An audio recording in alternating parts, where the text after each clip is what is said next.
ang mga natatanging tagumpay ni Carmelo Anthony sa Olympics.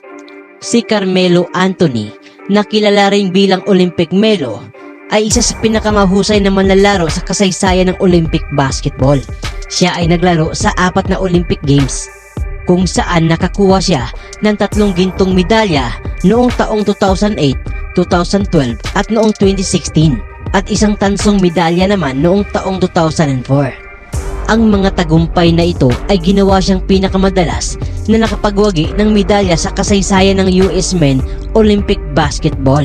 Isa sa pinakamahalagang pagganap nitong si Carmelo Anthony ay naganap noong 2012 sa London Olympics.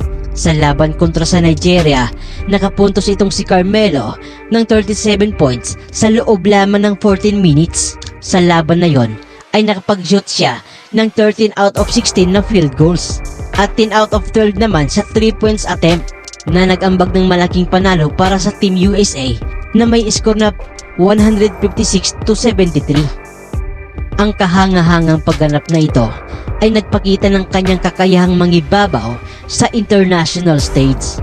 Sa kabuuan ng kanyang Olympic career ay nakapaglaro itong si Carmelo Anthony ng 31 games at nakapagpuntos ng kabuuang 336 points.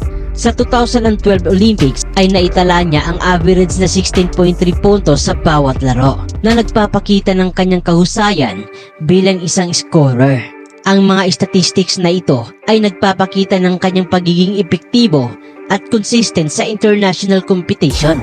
Ang pamumuno at karanasan nitong si Carmelo Anthony ay naging mahalaga sa tagumpay ng Team USA sa panahon ng kanyang paglahok sa Olympics. Madalas siyang gumanap ng mahalagang papel sa mga kritikal na sitwasyon, na nagpapakita ng katatagan at malakas na work ethic. Ang kanyang kontribusyon sa team chemistry ay kapansin-pansin dahil lagi siyang naglalaro ng walang pagkamakasarili at nagpapakita ng kanyang kakayahang mapahusay ang performance ng kanyang mga kasama.